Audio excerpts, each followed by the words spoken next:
Hi, Hiran. Good evening to you. Good morning from where I am. Thank you so much for taking out the time at this time in California. Thank you, Gaurav. My pleasure to be with you. Great, great, great. So, Hiran, let's dive into it. So, today we welcome you to the podcast of Joy of Performing. The topic that we are discussing today is how do you get your first customer?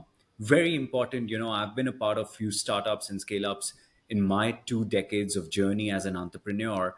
And it's always Mhm. difficult to get your first few customers, right? But so Mhm. important because that kind of paves the path for the future as well. So, Mhm. Hiran, why don't we start with some introduction of yours, and then why do Mhm. you think this topic is relevant, and how do you think you can add value to it? So, why don't you start, please? Sure. Thank you, Gaurav. My background has been primarily in life sciences and technology over the last 15, 20 years. Been with startups, launching commercial operations for these startups in the US. And over these years, I have dealt with building a team for commercial operations, launching the business development and marketing activities, building the revenue from zero to one, one to 10. From that perspective, this topic was dear to me, and my pleasure to have the discussion with you on this topic. Great, thank you. We appreciate that. So, Hiran, I mean, you've had a great experience yourself with startups, right? So, what are the maybe three things that you can think of which are important as to getting your first, let's say, first five customers or even your first customer for that? Right. I think the first and foremost thing would be to understand what do you have to offer to a potential prospect. You have to be very clear on that, working very closely with your. So since I'm talking of the life sciences and healthcare space, working very closely with your science team. What is the value that you can add to a potential prospect? So have that clarity. The second is understanding who are you going to talk to. So you should have an understanding of the profile of your prospect, the type of work that your prospect is expected to do, which will be leveraging the value that we provide, right? And the third aspect is having a plan to reach out to those potential prospects.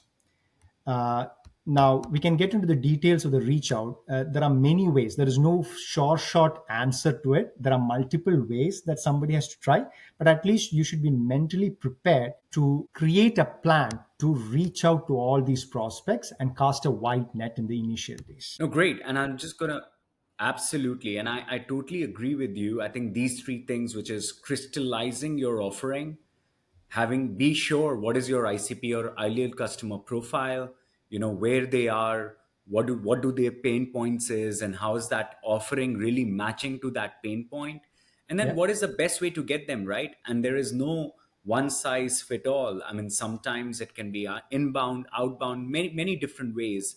So absolutely. So let me dive into the third point, which is Mhm. how do you get there, right? Mhm. In your view, what would be the best bet? I mean, there are many channels like inbound, outbound. In outbound, there is emails, LinkedIn. Inbound has some paid marketing, SEO. Then there are partners that you can create and go through that partner channel, or you Yeah. can really go tap into your network. What do you think are the best, maybe most important three ways that a startup should be thinking about, or the founder should be thinking about when they tap into the first few customers? Right. So when I think about obtaining the first few customers, it's mostly outbound because you are still figuring out what is the key positioning for your product. So very unlikely that you will have an inbound volume because you have to optimize that to get the inbound correctly. So my first approach would be outbound. Now, outbound could be in few ways. One is, of course, tap into your network and get referrals. Now, the way I approach those initial referrals will not be I need to do a sale. It's more towards having a brainstorming discussion and get some feedback on whether what I am proposing as a value to the potential client is valid or not. So it's more to validate my hypothesis of my product. So the referral is one part. The second part is essentially LinkedIn is a great tool. If you understand what is the profile of the people you are looking at, and also once you identify the profile, you also want to dig deeper into what this particular LinkedIn profile is working on. Are they presenting in some specific conferences? Are they generating some data that they are putting out in public domain? And if it matches with your offering, a LinkedIn reach out, very customized, could be a good way to get your first meeting. The third is always the cold outreach. You can create a database through secondary research, but even there, instead of a mass mailer, I would prefer a custom reach out, understanding the prospect's work and tying it back to what value we can offer. And you can reach out, and the response rates could be low, but even if you get 5% responses on your cold outreaches, which are custom enough, it's a worth discussion to have. So these are the first top three methods that I would follow for outbound in the initial days. No, great. That's great. And I think if I may add one more thing, that the messaging is important as well, right? So I have seen from my experience that outbound is a great channel, at least in the early stage. And but having to know your ICP or your persona and being the right kind of message, and one has to do A/B testing, right? Because you don't know what is going to stick. So I think Yeah. those are the few points. Great. Now, Hiran, if I may ask, AI has disrupted everything, right? I mean, there is a lot of changes which AI has brought in, and in the Mhm. GTM or go to market as well. So, Yeah. do you think AI is a boom and something that can help the early founders? And if yes, in what capacity, or what are your thoughts on? So, see, I've also been evaluating AI as a tool for go to market over the last year or so, right? Because many tools are currently being made available to marketers and business development folks. So, my opinion is yes, AI can be a useful tool. So, look at it from this perspective, right? You are creating a market analysis. Currently, there is somebody who's doing the secondary research and summarizing the market analysis. AI could be a valuable tool to provide quick market analysis that you are interested in. AI could be a good tool to prepare customer profiles, dynamic customer profiles, or prospect profiles. Right now, it's static. You create a profile, and then if you need to update it, you need to go back into that particular lead or a prospect. So AI could help us create dynamic prospect profiles and hence dynamic campaign strategies ultimately, right? Based on the activities that a particular prospect is taking up. And that also leads to, I've dabbled with few scenarios of lead scoring, which are dynamic in nature, which will allow us to nurture the leads in a very dynamic manner. So those are all efficiency improvement tools for a sales or a business development person doing outbound reach outs. Uh, yeah, I think so. In summary, I believe AI can be useful and will allow you to get your first set of leads, campaigns, and positioning solidified. But of course, the hard work of converting a prospect to a real customer has to be dealt with a human, right? By a human. I would think so. Very well. What are your thoughts, Hiran, on going into your network, right? I mean, everybody and anybody has people that they know, they could be their prospects. So, how important it is to really go into your network or network of people that you already know early days? Yeah. No, I think it's it's a very good approach to reach out to your network. But what I've seen is your network is built over a period of time, right? With your interactions with those people, built on trust and respect to each other. So you really want to approach them for a discussion, right? Hey, this is something new. This is a new product. This is a new solution, and I'm trying to find the right fit for a business problem that this solution or a product will address. Uh, and when you reach out to your network, you really want to start with a discussion and a feedback session rather than a sales approach. And then you have to nurture that discussion. At some point, the person in your network will only bring the point that, hey, I could be a customer to you. But if that doesn't happen, the feedback and the frank feedback that they provide will be valuable to you anyways. And many a times, I would think your cold reach out to a stranger might be a faster conversion, which is okay, right? You have to start both these tracks in parallel, and whichever gets converted first, you should be open to it, rather than trying to think that I should get my first customer within my network. That may not happen actually, and you want to use that trust to get your feedback. No, very well said. And from my experience, the latter has been true. I have gotten much success early on with outside and cold reach out than my network. My network has given me great feedback. Yeah, My network has given me good contacts for future as well. yeah, But the few customers, personally, I've not seen so. So I totally agree with what you're saying. So early on, Hiran, are there some important metrics that one should have or keep in mind while they are going to find their first few customers, right? I mean, cash is king. You don't want to burn too much. So what are those things that you need to be careful about? yeah. So see, some of the matrices, see, everybody talks about a pipeline. So how many leads, how many marketing qualified, how many sales qualified, which is great. And I'm all for setting up such a process early on. Don't wait until you are big enough, right? You should set that system up early on so that the entire team flows through that funnel in terms of any activities that they do. But in the early stages, it is also important. I felt the key metric should be the number of proposals that you get out of the door. Because when you are reaching out to people, it is very easy to go into a discussion mode and keep discussing. Thank you. But unless you get to a proposal stage, you don't have somebody evaluating your proposal as a customer. So, uh, commercially, right? Until then, they are happy to listen to your new innovation.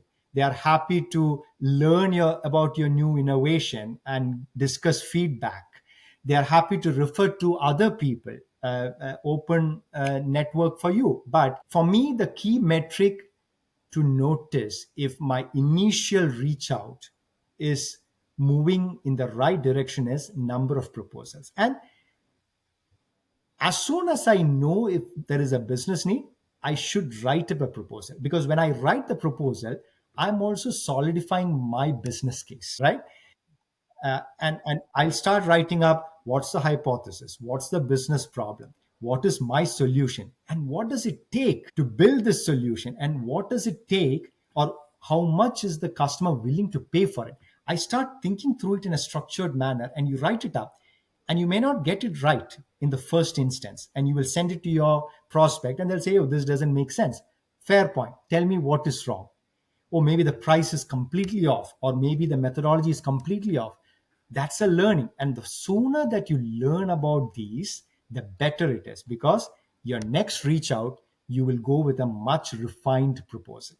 So the key metric for me, especially in the initial stage, when you have a large team, I agree. I need to look at leads, SQLs, MQLs, and SQLs and all. But number of proposals that goes out of the door is very important. That shows that you are accelerating in your approach towards your first customer. No, I think it's beautifully said. It's simple but yet so effective, right?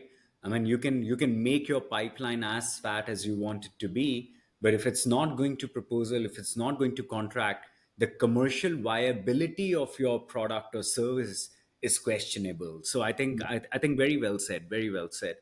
So great. So tell me something. Marketing or go to market has two aspects to it, right? I mean, one is the authority of your brand. You want to tell the story. You want to tell the world what you're really getting on the table, and the second is very sales focused or very business development focused, which is getting the people in the pipeline who are interested to buy and closing them. So where should early founders should be spending their time on? Is it more on the right side, which is the numbers and getting the closures, or really on the left, which is telling the story, building your brand, creating that authority? What is your take on it? See, practically speaking, you will need to do both in parallel, because one feeds into the other, the way I see it. Uh, you will have to start talking to prospects, and as I mentioned, start getting to the proposal stage and iterate on it every section with somebody who can give feedback. But then, when these prospects are talking to you, they are also looking to validate you as a company, as an individual who's selling to them.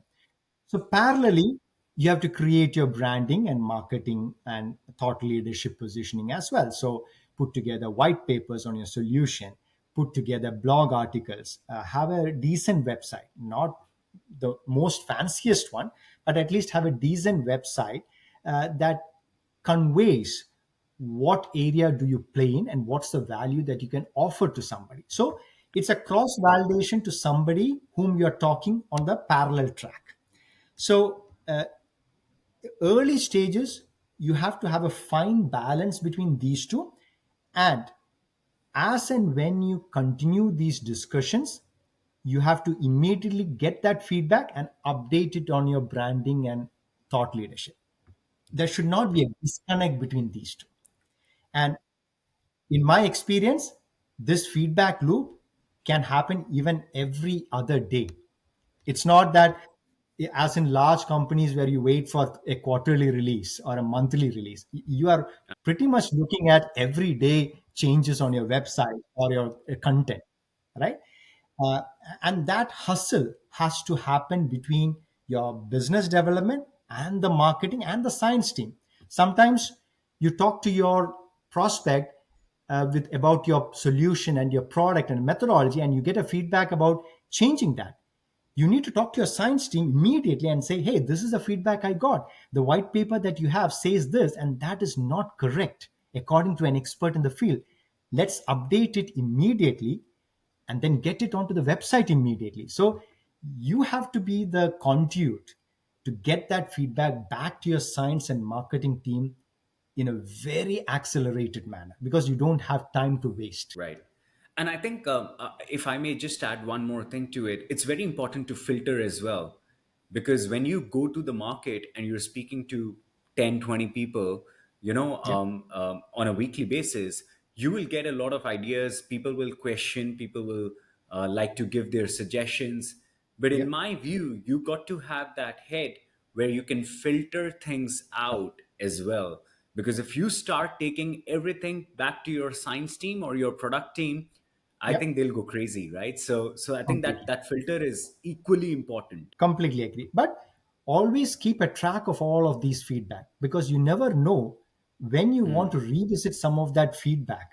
Because as the company grows, there will be a time when some of these feedback will be useful.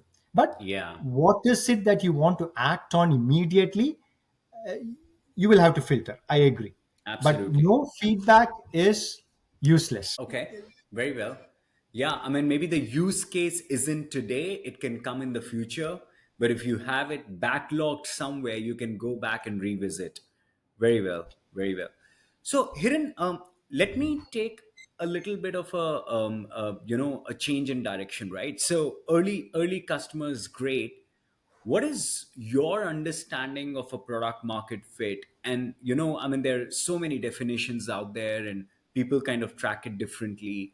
As per you, very practically, what is it that the founder should be looking for, and when do you think that they do actually get a product market fit? See, from my perspective, based on my experience, if there is a product that solves a specific issue faced by your target profile and somebody is willing to pay for it, that's when I know there is a product market fit. Now, that's the initial fit. Now, the second aspect to that is this a scalable product market fit, right? I might get few dollars from this in the short run, but is it going to be a long-term revenue generation product market fit for me? That is also to be considered as you evaluate the product market. But then, with my thesis of getting as many proposals out in the initial stages, it is good to hinge on to this initial product market fit, get some proposals out, but you should also keep in mind of the evaluation for the long term revenue generation also should be done. So, what do you mean by that? Let's double down on that. What do you mean by evaluating for the long term revenue generation? So there is a possibility that you will have a solution which addresses a particular issue right now, and somebody is willing to pay for it right now. But is it a problem for a large number of customers? Is it a problem that is going to continue to be in the market or continue to grow in the market, which means our product will be more and more sought after by potential customers in the future, right? So sometimes, especially in deep tech and innovation side, prospects would be excited with something innovative and they'll create a use case to try your product. But is it going to be a sustainable uh, product solution for building a business vertical? That also needs to be evaluated as you get your first set of product market fit feedback. Very well. Okay, great. Now, let me get onto the team side, the people side of the business, right? What do you think is the right way to form an early team for go to market, or what are those necessary people, according to you, which one should have or a business should have for getting their first few customers? Right. I mean, what I always look for is somebody who can work in a startup environment, right? Now, what do I mean by that? Somebody who can hustle, somebody who has a mentality to iterate on a particular activity, because there is no right answer that anybody will give them to start with. Whom should I reach out? Hey, in the initial days you are exploring different target profiles, right? So somebody needs to have that mindset to look at different target profiles, reach out, get the feedback, filter out the right profiles. What is the positioning of the product? Somebody has to iterate on it. So any team member in the initial days should have the stamina to go through that iterative procedure, be it in the business development, be it in the marketing, and be it in the scientific or technology front, because you're building as we go in every aspect, right? So the initial members needs to have that attitude to hustle and build something from scratch. That is the way. Be comfortable with those iterations, right? And also, uh, ideally, somebody who can contribute towards that iteration, right? uh, it's not necessary that they should wait for somebody to give the feedback to iterate. One or two iterations, they'll say, hey, if somebody tells me, Hiran, I don't think this is the way it should go. I think this is the next experiment that we should do. And I'm open to that. So somebody adds to that iteration to get to the result faster. I think that's team members who would be very valuable in the initial days. No, great. So thank you, Iran. We are almost at the end of our podcast today, but thank you. This has been a great session. I think some great learnings for the founders who want to build great companies ahead. for their future, right? So, Hiran, anything that you want to tell the audience, like books to read, podcasts to listen to, any information that you think is worthy for them to spend time on for this particular topic that we are discussing today? Yeah, I mean, see, now most of the content that is relevant to your industry is available online. So, from Right. my perspective, there is a lot of useful content that comes across. So, I don't have any specific recommendation as such, but uh, but great that I could have this discussion with you today. Yeah. No, absolutely. It reminds me of a book that I read a long time back. It's called Zero to One. I'm Mhm. forgetting the author name, but one of the best that I have read. I read, to be honest, in the space. But thank you, Hiran. And what is the best way for the audience to get in touch with you if they want to? Yeah, I mean, they can touch base with me at my email ID, Hiran at algorithmicbiologics.com, or I'm available on LinkedIn as well if anybody wants to connect with me over LinkedIn. Well, thank you. I'm sure people will. Thank you, Hiram. Thanks for your time. It was great to have you here. Thank you. Thank you, Gaurav, for having me. Thank you.